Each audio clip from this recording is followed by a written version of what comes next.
Halo gang, sorry lama menyepi antara sebab aku pergi London baru-baru ni bukan apa. Sebab motif sebenar aku pergi nak pujuk Oba berdamai dengan Arteta tak pun nasihat sikit lah kan. Selain tu aku niat nak jumpa Eddie Howe, kasih tips beli pemain transfer window Januari ni. Tapi lalas tak jadi sebab kena kuarantin COVID dekat sana. Tapi tak lama lah, 2 hari je. Tapi sekarang aku dah balik, so kerajaan takut aku merayap. So dia tampal aku digital tracker ni. Apa-apa pun ni tak menghalang aku kembali buat video dan banyak lagi lah konten dari London yang aku akan share dengan korang dekat Burn TV ni nanti, okay? EPL Recap Game Week 21, let's go!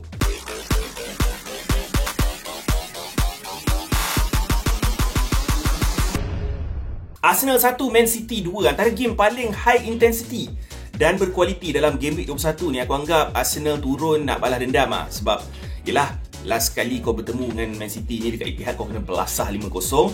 Kira kau nak buat statement lah kan.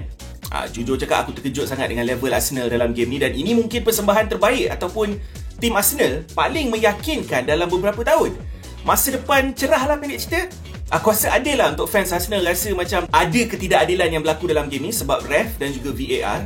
Agak-agak kan, satu penalti kau boleh pergi tengok monitor, satu lagi kau abaikan monitor. Kita cerita dulu pasal benda kontroversi dalam game. Ketika itu, scoreline masih lagi 0-0 dan gerakan Arsenal yang memang dah bahaya dari awal lagi membawa Odegaard ke sebelah kanan kawasan penalti sebelum dijatuhkan oleh Ederson. Yes, Ederson dapat bola. Tapi kalau kau tengok balik ulang tayang, Ederson dapat player juga terlebih dahulu.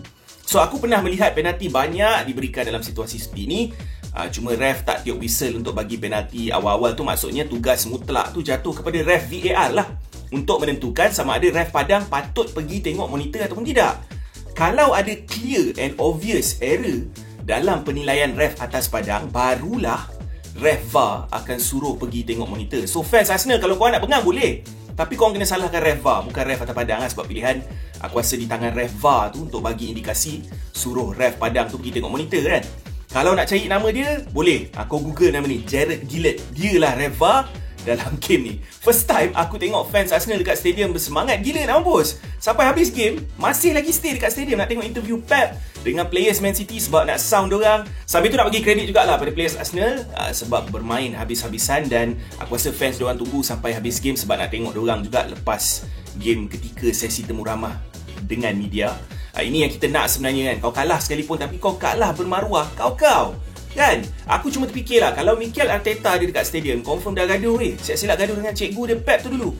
Nasib baik Albert Stuyvenberg, assistant manager yang ganti sementara Arteta kuarantin sebab positif COVID-19. Okey, seterusnya penalti Man City lah. Kalau kau fan Arsenal, confirm mood kau dari panas jadi terbakar weh. Sebab ini kau boleh review pula dekat monitor. Ini masalahku dengan Xhaka. Dia pemain yang sangat penting dan berpengaruh besar dalam skuad Arsenal. Tapi dari masa ke semasa akan ada juga momen bangang dan malas dia. Macam kau tengok dalam game ni lah. Teringatkan aku kepada David Luiz juga dulu. Dah sasar kau tarik baju dia, kaki kau pun halang dia. Plus ada VAR kot. Kau nak protes lah benda lagi bro. Itu pun nasib baik tak kena kad kuning kedua terus send off. Ref banyak bersabar dengan Xhaka ni aku rasa. Confirm penalti. Walaupun ramai akan cakap Bernardo dah on the way nak diving sebelum kena tarik bagai. Contact is contact, tarik is tarik. Foul is a foul lah kan. Terutamanya dalam kawasan penalti. So bagi aku clear penalti. Cuma aku faham kenapa fans Arsenal bengang kalau dibandingkan kedua-dua insiden penalti tu. Sepatutnya kedua-duanya dihadiahkan penalti, bukan satu saja. Aku paling suka reaksi Pep lepas game. Memang tipikal. Sebab katanya Bernardo punya confirm penalti, tapi Odegaard punya dia kata dia tak nampak, so tak berani nak bagi komen. Kesimpulan aku macam ni lah. VAR sepatutnya hadir untuk membantu dalam situasi-situasi macam ni. Tapi still tetap ada kontroversi sebab tak bagi penalti Odegaard tu kan. So aku simpulkan macam ni lah. Ref malas berlari ke monitor tu mungkin faktor. Maybe sebab dah faktor usia ke, pancit ke. Satu lagi maybe dia nak jadi star. So dia buat keputusan-keputusan tak masuk akal macam ni. Sebab confirm akan kecoh lepas game dalam media sosial ataupun dekat media. Dan muka dia juga akan terpacak dekat situ. Okay, last incident. Gabriel kena kad merah. 2 kad kuning paling samdul. Pernah aku tengok mana-mana player dapat. First, ref bagi sebab Gabriel cuba nak menghancurkan penalti spot tu. Sebab nak ganggu mental Mahrez yang akan ambil penalti tu. Memang patutlah pun kan kena kad kuning untuk tu. Ulang tayang nampak Ramsdale pun buat benda sama tapi tak kena kad pula. Yang kedua pun kau tak boleh nak argue sangat kecuali mengharapkan simpati daripada ref semata-mata lah. Gabriel menghalang serangan balas Man City melalui Jesus dan memang patut kad kuning. Cuma bagi aku kadang-kadang ref kena pakai otak jugalah kan. Dia kena fikir juga, Gabriel dah kena kad kuning pertama. So patut ada sedikit budi bicara dalam game intensity tinggi macam ni. Kad merah tu memastikan Arsenal adalah pasukan pertama EPL menerima 100 kad merah dalam sejarah Premier League. Apa-apa pun Gabriel patut kawal emosi dia lepas dah tahu kena kad kuning pertama tu, tak boleh komplain lah bab tu kan. Cuma dalam konteks game yang Arsenal dah banyak kena air, aku rasa ref patut cerdik sikit lah dalam penilaian situasi tersebut. Okay, now kita cerita pasal game. Bagi aku 5 minit adalah punca kekalahan Arsenal dari kesilapan Xhaka tarik baju Bernardo menuju kepada kad merah Gabriel, faktor utama. Namun aku berani cakap untuk 85 minit game Arsenal adalah pasukan yang lebih baik dalam game ni. Gabriel Martinelli belah kiri, speed dia macam lipas kudung ni aku tengok. Cancelo struggle. Cuma sayang dia miss open goal chance tu, kalau tidak dah 2-1 untuk Arsenal ketika itu. Sama juga dengan Saka belah kanan buat Nathan Ake tu nampak macam dia tu main untuk Bournemouth lagi. Dia memang bagi aku tak layak main untuk Man City. Satu je lah elok, dia clear bola dari garisan gol sekali tu je Nathan Ake. Kyle Walker ada, Zinchenko ada, tapi kau turunkan Ake, kenapa? Pep macam overconfident sikit sebab squad dia memang squad depth yang bagus. Kenapa switchkan Cancelo belah kanan sedangkan kau ada banyak option dalam squad kau, aku takkan faham. Gol pertama muncul selepas dominasi Arsenal dalam 30 minit pertama first half tu, dan serangan balas apabila Ben White menang perebutan bola dan kemudian Kieran Tierney dengan satu hantaran cukup cantik, cukup rahsia kepada Saka untuk first timer cantik meletakkan Arsenal 1-0 di depan. Gol penyamaan City korang tahulah apa jadi kan. Xhaka tarik baju Bernardo yang memang dah all the way nak jatuh, dan ketenangan Mahrez tu aku respect. Walaupun terpaksa menunggu lama, ref nak review VAR lagi bagai kan. Kedudukan satu sama kekal sampailah minit ke-93. Masa tu possession City dah cecah angka 80% sebab lawan 10 pemain kan. Dan nampak kucak-kacir dalam kawasan penalti Arsenal. Selepas try Laporte tu rebound balik betul-betul depan Rodri, tolak je bola untuk menewaskan Ramsdale. Gol Rodri tu menjanjikan 3 mata penuh dan dia sempat meraihkan gol menganjing fans Arsenal lagi, buka baju bagai dilayangkan kad kuning. Mana tak pegang kan fans Arsenal. Tunggu je player City keluar balik tunnel nak interview media lepas game. Player Arsenal memang bagi komitmen 100% lah. Tak dinafikan. Tomiyasu simpan Sterling dalam poket babe, siap gomol-gomol lagi. Thomas Partey performance of the season lagi aku nampak. Steady gila bertahan dan kontrol bahagian tengah, tapi dia punya movement ke depan tu macam kena rasuk bai. Dan macam kantir sikit bila menyerang aku tengok Partey ni dalam game ni lah. Man of the match aku dalam game ni Thomas Partey. Saka tu dah kira key player bagi aku yang perlu maintain fitness dan kaca dia lah lepas ni, sebab kalau Arsenal nak terus kompetitif, Saka ni key player.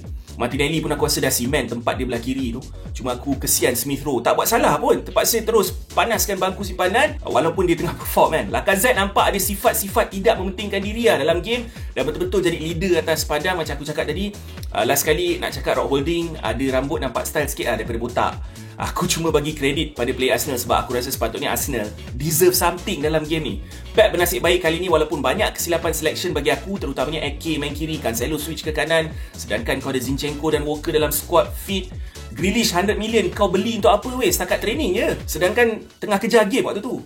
Aku rasa lebih sesuai dia diperkenalkan sekurang-kurangnya lah kan. Pep bawa masuk Gundogan, ganti Jesus tu nampak sedikit negatif bagi aku dalam game yang kau tengah kejar 3 mata.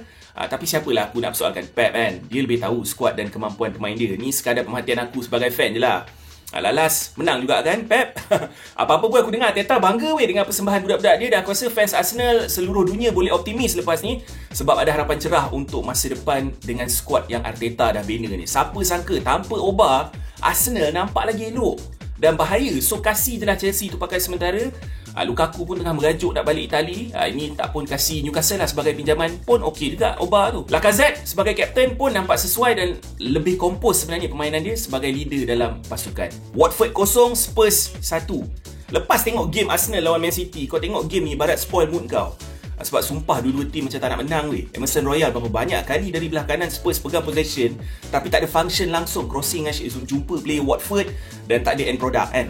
Dan macam Wan-Bissaka aku tengok dia, game yang ada delay kejap sebab ada insiden fan tak berapa sihat, menghentikan game sementara ujung-ujung tu pun masalah ref lagi game ni, sebab terang-terang Harry Kane dan Josh King seorang satu patut dapat penalti. Watford dah bolos 15 kali dalam 5 perlawanan berturut-turut tapi Spurs tetap struggle nak cari gol dalam game ni. Mujur sepakan percuma Son dari belah kiri dalam waktu kecederaan tepat ngam menemui larian Sanchez depan penjaga gol Watford Bachmann tu dan mencuri 3 mata penuh di Vicarage Road. Keputusan ini memastikan Conte sekarang dah 8 game tanpa kalah sebagai pengurus baru Spurs, dan impact serta-merta kita nampak dalam results diorang kalau kau bandingkan dengan zaman Nuno kan.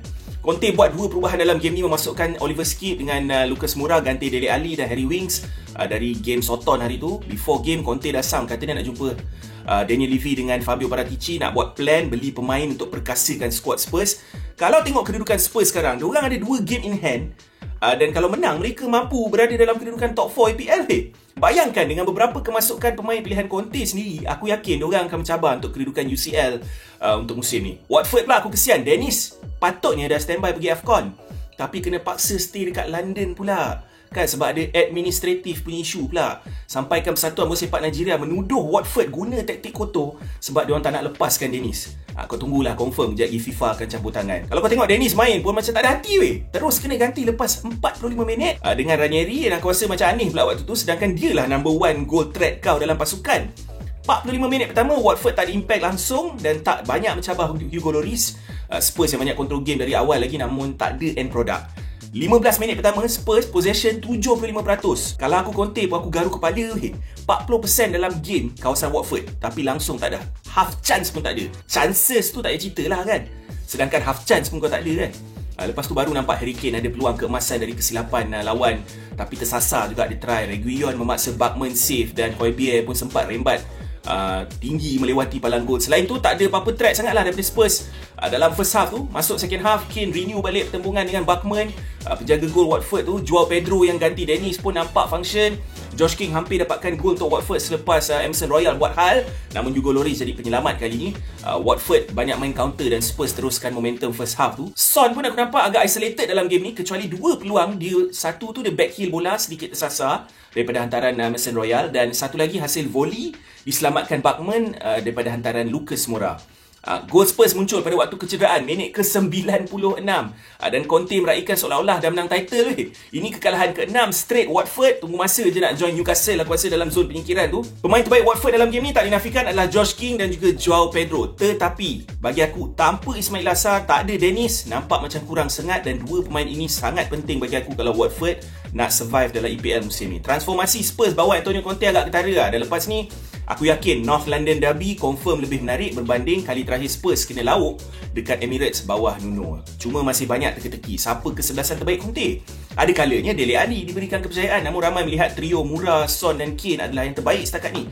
Back 3 dan wing backs pun masih lagi teka-teki. Ada fans Spurs kata Reguilon bukan first choice, dia tak guarantee main first team disebabkan Conte merasakan Sessegnon lagi function sebagai wing back. Matt Doherty pun cameo hari tu, perform.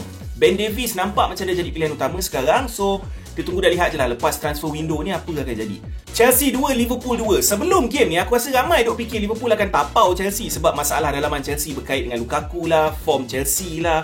Cerita bab Lukaku ni bagi aku lah kan, sumpah tak profesional kan. Konon kata nak train hard lah bagai, nak masuk balik sistem Tuchel, tapi kau senyap-senyap bagi statement dekat media Itali kan, kata kau nak balik sana lah, kau rindu Inter, kau rindu Lautaro lah. Selama ni aku respect kau Lukaku sebab kau ni antara player yang matang, tapi sekarang ni aku dah hilang respect dekat kau sebab aku rasa kau tak matang sebenarnya.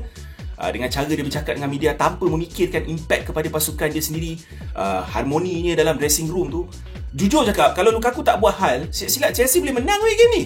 Kau boleh rasa dalam game tu Chelsea kehilangan player macam Lukaku. Punca mulut dia jugalah Tuchel terpaksa rehatkan dia sebab kecoh sangat isu tu. Dia tak nak kacau keharmonian dalam bilik persalinan. Dan secara tak langsungnya memberi impact kepada result game ni bagi aku. Baru start game 6 saat je, Sadio Mane dah buat hal. Aku tahu Klopp selalu defend dia bab betapa agresif corak permainan Sadio Mane ni, tapi kali ni sorry to say tak masuk akal weh dia punya siku dekat muka Azpilicueta.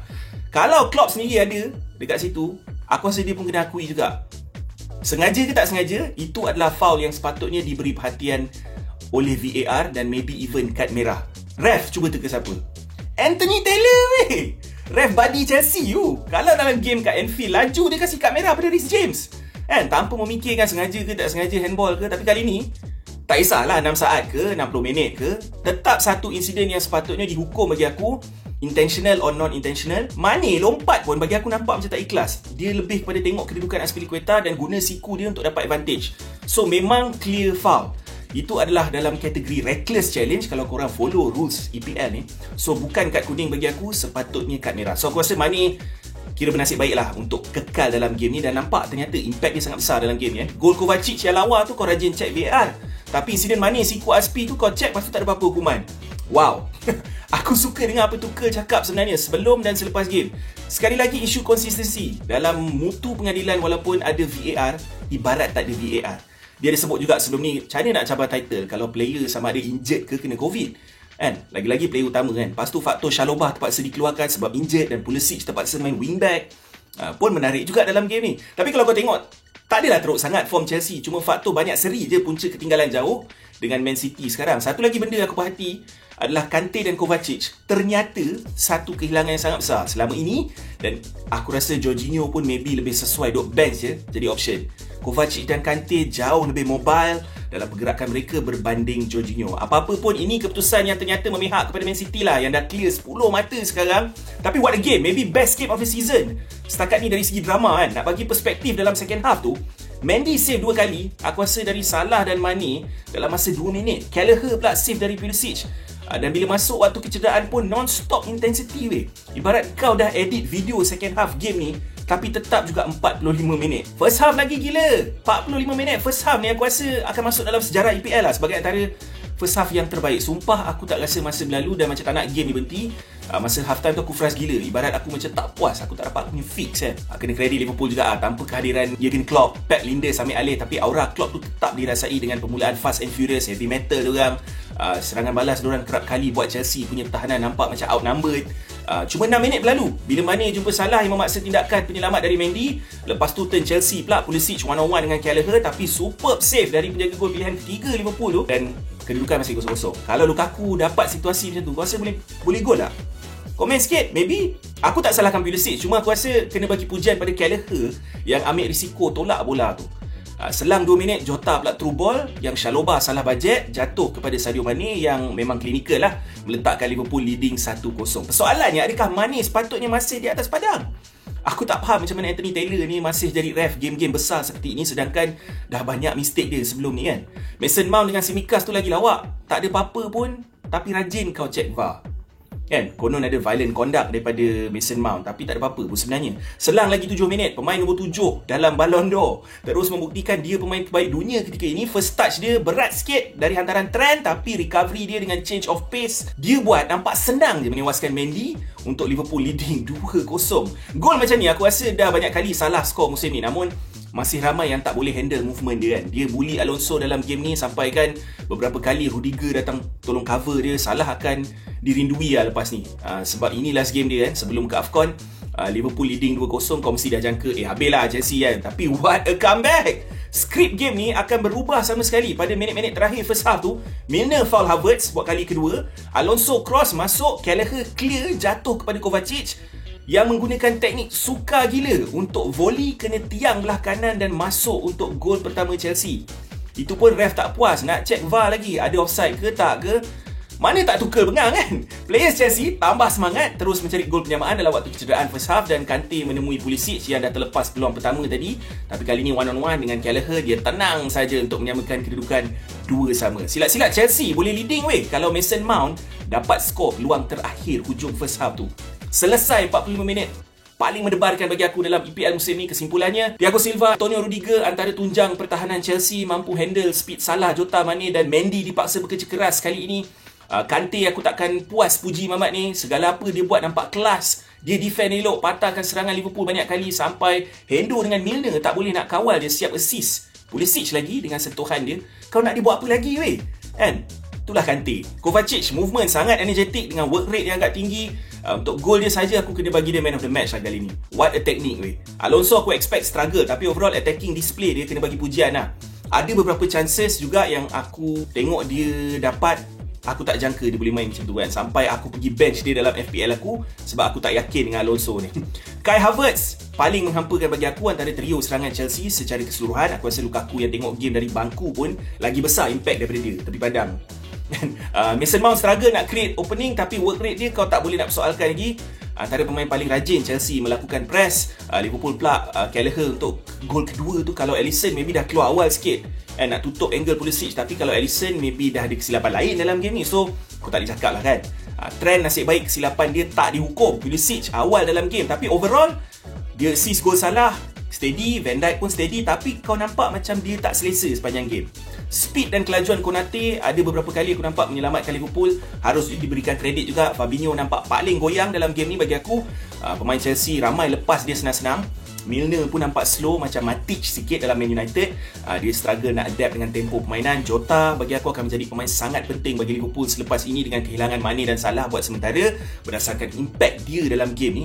Masih awal tapi aku rasa dua tim ni lah yang akan fight untuk tempat kedua EPL musim ni. 10 poin weh, kau ketinggalan. Macam mana weh? Man United 0, Wolves 1. Game ni aku tertarik tengok starting line up. No Maguire, no Fred. Kau nak salahkan siapa lagi kali ni? Phil Jones yang dah kena pulau 2 tahun. Lebih kurang 707 hari last dia main FA Cup untuk Man United tahun 2019. Bukan sekadar start kesebelasan utama, tapi best player Man United dalam game ini tak dinafikan. Bayangkan pemain yang dah 2 tahun tak main secara kompetitif antara pemain terbaik engkau dalam game ni. Apa maksud dia? Apa identiti Man United? Gegen pressing ke gegel pressing? Wolves memang bully dan mendominasi Man United dalam permainan ini, seolah-olah mereka adalah home team. Possession dan shots on target semua Wolves pegang. First half tu tak silap aku, Man United tak ada langsung shot on target. Aku terfikir balik zaman Ole dan sekarang ni, macam apa beza dia? Ini dikatakan ujian terbesar Ralf Rangnick, dan ternyata dia gagal kali ni. Sebab sebelum ni kau tengoklah game-game yang dia lawan, semuanya bukan tim-tim yang mempunyai identiti juga kan, ataupun tim yang tak sekuat yang dijangka lah. Lawan Newcastle itu aku duk fikir, ini je ke level Man United? Kena outpress dengan Newcastle. Menang dengan Burnley bukan satu kejutan bagi aku, tapi dijangka juga. Namun bila lawan tim yang suka pegang bola macam Wolves, struggle weh. Fred tak ada, Maguire tak ada. So kita nak cakap apa lagi? Tak ada Bruno. Bruno masuk, impact serta-merta. Tapi miss chance open goal tu susah nak telan lah. Tapi atas dasar chances created, kedua-dua pasukan memang Wolves jauh lebih layak pulang dengan 3 mata penuh. Kali terakhir Wolves menang dekat Old Trafford guys, 42 tahun lepas, 1980 weh. Aku dah penat dengar tak pun ulang balik benda sama. Man United ramai world class players dengan quality players, tapi takkanlah keupayaan individu yang Man United ada ni setakat duduk tempat ke-7 dengan 31 poin je. Serius lah guys. Ramai fans Man United DM aku selalu persoalkan kesebelasan utama. Tapi kalau letak siapa pun sekarang, bagi aku tak ada beza pun gameplay Man United. Dulu ada mangsa McFred, Maguire bagai, Wan-Bissaka antaranya juga. Tapi sekarang aku nampak secara kolektif pasukan ini tak ada leader, tak ada team spirit, tak ada idea. Sancho buat apa? Drift sini sana tapi tak ada end product. Rashford yang ganti dia pun 2x5. Greenwood main elok, kau pergi ganti dia. So aku sebenarnya tak faham falsafah ni. Selain daripada perubahan taktik, semata-mata bermain 4-2-2-2. Mana high press dalam kawasan lawan seperti yang diwar-warkan masa Rangnick masuk.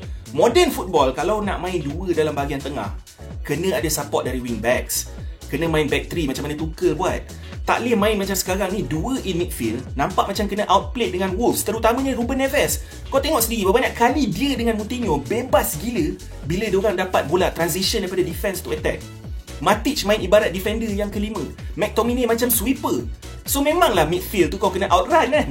Kau tak ada numbers ataupun kau tak ada badan untuk Man United kat bahagian tengah tu. Itu sebabnya kau nampak betapa bebasnya Wolves kontrol midfield kali ni. Semedo dengan Martial pun nampak macam trend dengan Cancelo weh dalam game ni. Banyak gila space diorang dapat hari ni. Wan-Bissaka macam biasalah, delivery sekali 2 dalam first half boleh dibanggakan, tapi lepas tu back to default mode. Luke Shaw pun sama, first half ada threat tapi second half tak dapat handle movement Adama Traore. Cerita pasal Adama Traore, dia masuk terus goyang weh dengan speed dia belah kanan tu.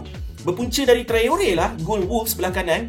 Cross bola, clearance Phil Jones jatuh kepada Moutinho, settle. Finishing dan placing lawa gila. Tak ada chance De Gea nak save Man United kali ini. Mantra Ralf Rangnick ni setahu aku adalah control. Tapi tak ada sekali pun dalam game ni aku nampak Man United in control. Cuma bila Bruno masuk je ganti Greenwood, nampak ada sedikit lah control untuk 5 minit barangkali. Peluang terbaik jatuh pada Bruno. Kecedikan dia baca hantaran daripada Matic sebelah kiri, tapi sayang try dia dengan gol terbuka sekadar kena palang. Mungkin Tuhan tahulah Man United memang tak layak menang game tu pun.